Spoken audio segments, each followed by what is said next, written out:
नमस्कार मित्रांनो, माऊली मराठी ह्या चॅनलमध्ये तुमचे अगदी मनपूर्वक स्वागत आहे। ठरलं तर मग ह्या मालिकेच्या आजच्या भागामध्ये सायली ही मधुभाऊंच्या बायकोचा फोटो हातात घेते। सायली ही आश्रमामध्ये आलेली असते, तर सायली त्या फोटोकडे बघत बोलते की हे बघा, तुमचं काय स्वप्न होतं की मी निराधार लोकांना आधार द्यायचा।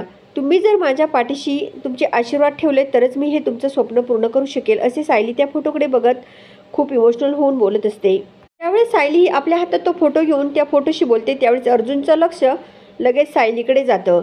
तर आता अर्जुन लगेच आपल्या मनाशी बोलतो की सायलीला ह्या गोष्टीचा खूप काही त्रास होतो, सायलीचा त्रास कमी करायचा आहे, त्यांना हे त्यांचं घर पुन्हा मिळवून द्यायचं आहे, असे पण अर्जुन या आपल्या मनाशी बोलतोय। त्यानंतर आता तेवढ्या चैतन्य तिथे येतो। चैतन्य ह्या अर्जुनला बोलतो की अर्जुन, मी तिकडे गार्डनमध्ये बघतो, तू इथे बघ। त्यामध्ये अर्जुनचं लक्ष काही आपल्याकडे नाहीये, हे आता चैतन्य ह्या अर्जुनला बोलतो। त्यानंतर आता चैतन्य बोलतो की अरे तू कामाकडे लक्ष दे, इथे काही प्रेम नाहीये, असे पण आता हा चैतन्य अर्जुनला बोलतो। त्यावर आता अर्जुन हा बोलतो की अरे तसं नाहीये, परंतु सायलीची अवस्था बघणं एकदा कशी झाली, असे पण आता अर्जुन या चैतन्याला बोलतो। तर आता चैतन्य बोलतो की तसं नाही अर्जुन, परंतु आपल्याकडे वेळ कमी आहे, मग त्या वेळेचा अगदी उपयोग झालाच पाहिजे ना, असे पण चैतन्य अर्जुनला सांगतो। त्यानंतर अर्जुन या सायलीजवळ जातो आणि सायलीला बोलतो की सायली, तुमच्या ज्या काही मनाची अवस्था होत आहे ती मला पूर्णपणे कळत आहे, परंतु काय करणार मी, असे पण आता अर्जुन या सायलीला बोलतो। नंतर अर्जुन बोलतो की हे बघा सायली, तुम्हाला जर इथे काही प्रूफ दिसला तर पटकन मला आवाज द्या, मी थोडंसं बाहेर जातो, असे म्हणत आता इकडे चैतन्यकडे अर्जुन हा निघतो। तर सायली हो असं बोलते।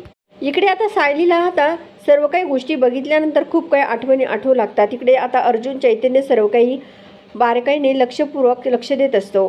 दुसरीकडे आता इकडे चैतन्य एका रूममध्ये झडती घेत असतो, तर इकडे चैतन्य समोर आता अर्जुन सुद्धा एका रूममध्ये असतो।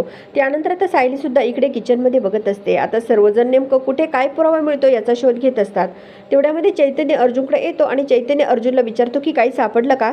त्यानंतर आता अर्जुन बोलतो की नाही, अजून तर काही मिळालं नाही। तर चैतन्य बोलतो की मला पण अजून काहीच मिळालं नाही।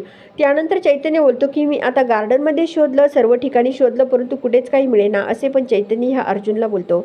त्यानंतर इकडे आता अर्जुन ह्या चैतन्याला बोलतो की मिसेस सायलीला सुद्धा आतमध्ये काहीच सापडलं नाही। त्यानंतर चैतन्य बोलतो की आता मला तर असं वाटतं की हा एक्स्ट्रा दिवस आपला वाया जाणार वाटतं, असे पण चैतन्य अर्जुनला बोलतो। त्यावर आता अर्जुन बोलतो की आपण एक काम करूयात, ज्या जागेवर मर्डर झाला होता ना, एकदा पुन्हा आपण बारकाईने चेक करू, असे पण आता हा अर्जुन या चैतन्याला बोलतो। अर्जुन बोलतो की नाही नाही चैतन्य, असं नाराज होऊन चालणार नाही, आपण पुन्हा एकदा चांगला बारकाईने शोध घेऊयात, असे म्हणत आता अर्जुन पुन्हा आता या दुसऱ्या रूममध्ये येतो आणि तिथे बारकाईने अगदी कुठे काहीतरी मिळतं का ते बघू लागतो। त्यामध्ये आता या अर्जुनला एका बेडच्या खाली काहीतरी असलेलं दिसतं। तेव्हा आता अर्जुन लगेच चैतन्याला आवाज देतो। चैतन्य तिथे धावत पडत येतो। अर्जुन बोलतो की इथे काहीतरी आहे, आपण हा बेड बाजूला सरकूयात। आता दोघेही त्या बेडला बाजूला उचलून ठेवतात। त्यानंतर अर्जुन या मिसेस सायलीला पण तिथे बोलावून घेतो आणि मिसेस सायलीच्या डोक्याला जी हेअर पिन असते ती एक मागवून घेतो। त्यानंतर आता ती हेअर पिनच्या साहाय्याने समोरच्या कोपऱ्यामध्ये काहीतरी असल्याचं या अर्जुनला कळत असतं। तर अर्जुन ती हेअर पिन त्या होलामध्ये घालत असतो आणि तेथून काहीतरी वस्तू ती हळूहळू बाहेर काढत असतो। परंतु मित्रांनो, ते एक कसला तरी कानातल्याचा छोटासा तुटलेला तुकडा आता या चैतन्य अर्जुनला तो दिसतो। त्यानंतर आता हा एक डायमंड सेटचा तुकडा असल्याचं अर्जुनच्या लक्षात येतं। अर्जुन बोलतो की हा लेडीजचाच एक डायमंड सेटचा तुकडा आहे। नंतर आता सायली तो तुकडा हातात घेते आणि अर्जुन सरांना बोलते की अर्जुन सर, हा तर एक मला सोन्याचाच तुकडा आहे असं जाणवतंय, असे पण आता ही सायली अर्जुनला सांगते।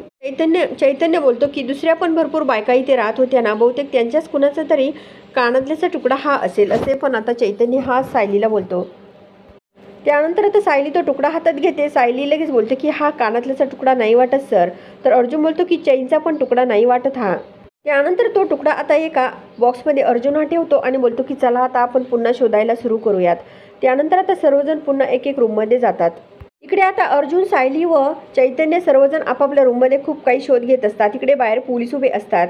त्यानंतर आता इकडे असं बघायला मिळतं की आता सायली ही खूप बारकाईने त्या किचनमध्ये बघत असते। त्यामधील आता त्या किचनमधील असणारे भांडे या सायलीला दिसतात आणि ते भांडे बघितल्यानंतर सायलीला खूप काही आठवणी आठवू लागतात।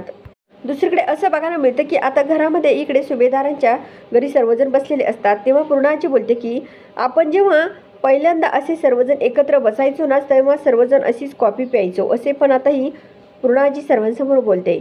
त्यावेळेस कल्पना बोलते की पूर्णाजी, तुम्हाला आठवतं का आपण प्रतिमाला किती चिडवायचो, त्यानंतर इकडे आता ही प्रतिमाला ही पूर्णाची बोलते की हे बघ प्रतिमा, ज्यावेळेस मी तुझं लग्न झालं होतं त्यावेळेस तुला एक प्रश्न नेहमी विचारायचे की त्या घरी तुला कसला त्रास नाही ना गं, आणि आजसुद्धा मी तुला तो प्रश्न विचारत आहे, तुला त्या घरी काही त्रास नाही ना गं, असे पण ही पूर्णाजी सर्वांसमोर या प्रतिमाला विचारते. त्यावर प्रतिमा ही पूर्णाजीकडे बघते.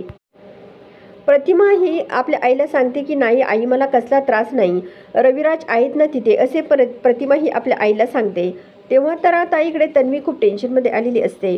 त्यामध्ये आता प्रतिमाला सायलीची आठवण येते. प्रतिमा बोलते की सायली कधी येणार आहे. तेवढ्यामध्ये इकडे आता कल्पना बोलते की त्यांच्या आश्रमामध्ये काम चालू असतील.